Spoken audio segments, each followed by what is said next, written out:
सुप्रभातम।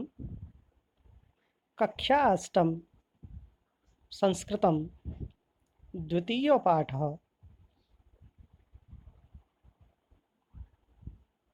सुप्रभातम बच्चों, आज हम कक्षा अष्टम में द्वितीय पाठ विलस्यवाणी न कदापि मे श्रुता का अध्ययन करेंगे। प्रस्तुत पाठ संस्कृत के प्रसिद्ध कथा ग्रंथ पंचतंत्रम के तृतीय तंत्र काकोलुकीयम से संकलित है। पंचतंत्र के मूल लेखक जो हैं वो विष्णु शर्मा जी हैं। इस ग्रंथ में 5 खंड हैं जिन्हें तंत्र कहा जाता है। इस ग्रंथ में गद्य पद्य रूप में कथाएं दी हुई हैं जिनके पात्र मुख्यतः पशु पक्षी हैं। प्रस्तुत कथा में भी पशु और पक्षियों पर आधारित होकर के ये कथा कही गई है। सबसे पहले आपको पाठ का जो शीर्षक है उसका अर्थ समझना है। विलस्य अर्थात बिल का, पशु जो बिल बना लेते हैं उस बिल के विषय में इसमें बताया गया है। विलस्य अर्थात बिल की, वाणी अर्थात आवाज़, ना अर्थात नहीं, कदापि माने कभी भी, मे माने मेरे द्वारा, श्रुता माने सुनी गई। मेरे द्वारा कभी भी बिल की आवाज़ को नहीं सुना गया। हम कथा को प्रारंभ करते हैं और उसका अर्थ समझते हैं। कस्मिश्चित वने अर्थात किसी वन में खर नखर नाम सिंह प्रतिवसति स्म। खर नखर नाम का एक शेर निवास करता था, सिंह निवास करता था। सह कदाचित, वह कभी इतस्ततः परिभ्रमण, इधर उधर घूमता हुआ, क्षुधार्थ, क्षुधा अर्थात भूख से, आर्त अर्थात व्याकुल होकर के, वह भूख से इधर उधर से व्याकुल होकर के, ना किंचित अपि आहारम प्राप्तवान, उसे कुछ भी खाने को नहीं मिला। वो सुबह से घूम रहा था निराहार। ततः इसके पश्चात सूर्यास्त समय, सूर्य के अस्त होने के समय, एकाम महतीम गुहाम दृष्टवा, एक बहुत बड़ी गुफा को दृष्टवा अर्थात देख करके, सह अचिंत्यत, उसने सोचा, नूनम एतस्याम गुहायाम, नूनम अर्थात निश्चय ही, एतस्याम अर्थात इस गुहायाम माने गुफा में, रात्रौ रात्रि में, कोई जीव, को अपि जीव आगच्छति माने आता है, जरूर इस गुफा में कोई न कोई रात्रि में कोई जीव आता है। अतः निगूढ़ो भूत्वा, निगूढ़ो अर्थात छिप करके, बैठ जाता हूँ। तिष्ठामी माने बैठ जाता हूँ, इसलिए छिप करके यहीं बैठ जाता हूँ। बच्चों, आप सबको इस कहानी को इस तरह समझना चाहिए। अभी हमने आपको एक एक शब्द का अर्थ करके बताया। किसी वन में खर नखर नाम का सिंह रहता था। वह इधर उधर घूमते हुए भूख से व्याकुल होकर के उसको कुछ भी प्राप्त नहीं हुआ। तब सूर्य के अस्त के समय उसने एक बहुत बड़ी गुफा को देखा और उसने सोचा, जरूर इस गुफा में रात्रि में कोई भी जीव आता होगा, इसलिए छिप करके यहीं बैठ जाता। आगे देखते हैं। एतस्मिन अनंतरे, एतस्मिन अर्थात इसके, अंतरे माने बाद में, गुहाया स्वामी, गुफा का स्वामी अर्थात जो गुफा में रहता था, वह दधिपुच्छ नाम का सियार, श्रृगालह अर्थात सियार, समागच्छत, वहाँ पर आया और उसने, सह माने उसने, च यावत पश्यति, जहाँ तक उसने देखा, तावत वहाँ तक, सिंह पद पद्धति, सिंह अर्थात सिंह के, पद अर्थात पैरों के, पद्धति अर्थात निशान, उसने सिंह के पैरों के चिन्ह अर्थात निशान गुफा में प्रवेश करते हुए देखे। गुहायाम प्रविष्टा दृश्यते, गुफा में प्रवेश करते हुए देखे। उसने जो गुफा के अंदर की तरफ जाते हुए शेर के पैरों के निशान देखे। नच बहिरागता, वो पैरों के निशान बाहर आते हुए दिखाई नहीं दिए। बहिरागता माने बाहर आते हुए। इसलिए सियार ने सोचा, श्रृगालह अचिंत्य, सियार ने सोचा, अहो विनष्टो अस्मि, अरे आज तो मैं नष्ट हो गया। अस्मि माने हूँ, विनष्टो माने नाश होना, आज तो मेरा नाश हो गया। नूनम अस्मिन विले, नूनम बच्चों आपने पहले अभी पढ़ा है, नूनम अर्थात निश्चय ही इस बिल में सिंह है तर्कयामी, ऐसा वो विचार करने लगा।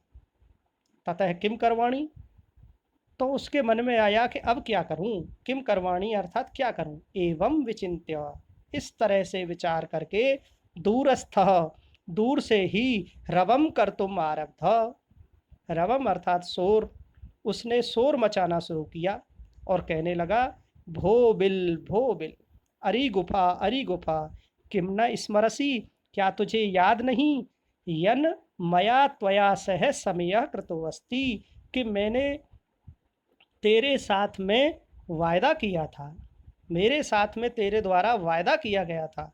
समय माने मेरे साथ में वायदा किया था।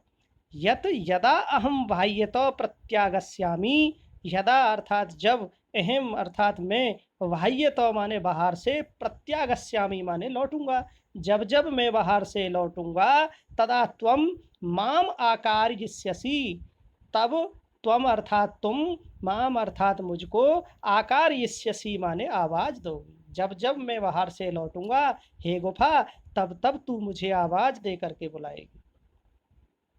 यदि त्वम माम न आवायसी, यदि तू मुझे आवाज दे करके नहीं बुलाएगी, तरही अहम द्वितीयम बिलम यास्यामी, तरही अर्थात तो फिर मैं किसी दूसरी गुफा में चला जाऊंगा। अंदर शेर बैठा हुआ था, गुफा के जो अंदर बैठा हुआ था वो शेर था। उसने सोचा, एतत् श्रुत्वा, यह सुन करके सिंह ने सोचा, नूनम एसाम गुहाम, निश्चय ही इस गुफा का स्वामी, सदा समावानम करोति, निश्चय ही यह गुफा अपने स्वामी का सदा समावान यानी बुलाती होगी, लेकिन मेरे वह से आज कुछ भी नहीं बोल रही है। शेर के मन में ये आया, ये गुफा जरूर अपने स्वामी को आवाज दे करके बुलाती होगी, किंतु आज मुझसे भयभीत होकर के, चूंकि मैं शेर हूँ, मुझसे भयभीत होकर के ये कुछ नहीं बोल रही है। इसके परिप्रेक्ष्य में एक श्लोक आता है जो यहाँ दिया है, उसको समझिए कि शेर के मन में ये बात आई, भय संत्रस मनसा, जो भयभीत लोग होते हैं, भयभीत मन वाले लोगों का हस्त पादादि का क्रिया, हाथ और पैर नहीं चलते। जो व्यक्ति भयभीत हो जाता है उसके हाथ पैर काम नहीं करते। प्रवर्तन्ते न वाणी, मुँह से आवाज़ नहीं निकलती। वे पथु च अधिको भवेत, वे पथु अर्थात पसीना, और उसको पसीना ज़्यादा आता है। ये भयभीत मनुष्य के लक्षण दिए हैं, भयभीत व्यक्ति के लक्षण दिए हैं। तो इस तरह से शेर इस श्लोक को याद करके सोचता है, और तदा अहम अस्य आह्वानम करोति, तो वो सोचता है कि तो फिर मैं इसको आवाज़ दे करके बुलाता हूँ, क्योंकि गुफा तो आवाज़ दे नहीं रही मेरे डर से। एवं स बिले प्रविश्य में भोज्यम भविष्यति, इस प्रकार से वह बिल में प्रवेश करके मेरा भोजन बन जाएगा। इत्थम विचार्य, इस तरह से विचार करके, सिंह सहसा श्रृगालस्य आह्वानम अकरोत्, सिंह ने अचानक ही श्यार को आवाज देना शुरू किया। श्रृगालस्य अर्थात श्यार को, आह्वानम माने आवाज देना, अकरोत माने शुरू किया। सिंहस्य उच्च गर्जनेन प्रतिध्वनिना, सिंह की उच्च गर्जना की प्रतिध्वनि से, सा गुहा उच्चई श्रृगालम आह्वायत, उस गुफा ने बहुत जोर से श्यार को आवाज लगाई। गुफा में से शेर की आवाज निकली श्यार के लिए। इससे अनेन अर्थात इससे, अन्य अपि पशवः भयभीता अभवन, अन्य पशु भी भयभीत हो गए। अभवन अर्थात हो गए, भूतकाल। श्रृगालो अपि ततः, श्यार ने भी इसके पश्चात, दूरम पलायमान, दूर भाग करके, इमं श्लोकम अपठत, यह श्लोक पढ़ा। अनागतम ये कुरुते सशोभते, सशोच्यते यो न करोति अनागतम, वनेऽत्र संस्थस्य समागता जरा, विलस्य वाणी न कदापि मे श्रुता। श्लोक का अर्थ समझते हैं। श्यार ने श्लोक पढ़ा। श्लोक में क्या है? अनागतम, अनागतम दो शब्दों से मिलकर के बना है, अन और आगतम। आगतम माने आया हुआ, अनागतम माने ना आया हुआ। ना आई हुई विपत्ति का यह अर्थात जो कुरते माने करता है समाधान, स शोभते, वही इस संसार में शोभा को प्राप्त होता है। स सोच्यते, स माने वह, सोच्यते माने दुख प्राप्त करता है, यो न करोति जो नहीं करता, अनागतम ना आई हुई विपत्ति का समाधान जो पहले से नहीं करता, वह व्यक्ति इस संसार में दुख को प्राप्त करता है। और जो विपत्ति के लिए समाधान पहले से ही प्रस्तुत करके रख लेता है, वह व्यक्ति इस संसार में शोभा को प्राप्त होता है। सियार सोच रहा है, वने अत्र संस्थस्य समागता जरा, वने माने वन में, अत्र माने यहाँ पर, संस्थस्य माने रहते हुए, समागता माने आ गया, जरा अर्थात बुढ़ापा। इस वन में मेरे रहते हुए मुझे बुढ़ापा आ गया, मेरी वृद्धावस्था आ गई। विलस्य वाणी न कदापि में श्रुता, लेकिन गुफा को आवाज देते हुए मैंने कभी नहीं सुना, बिल के द्वारा आवाज लगाते हुए मैंने कभी नहीं सुना।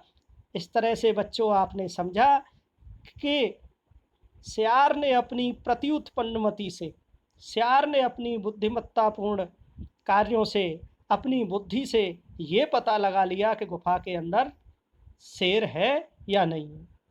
इस तरह से वह अपनी बुद्धि का इस्तेमाल करके, अपनी बुद्धि का प्रयोग करके सामने आई हुई विपत्ति से समाधान निकाल लेता है। इसी तरह बच्चों, आपको भी अपनी बुद्धि का प्रयोग करके समय समय पर जहाँ भी कठिनाई आए, वहाँ अपनी बुद्धि का प्रयोग करते हुए समाधान निकाल लेना चाहिए।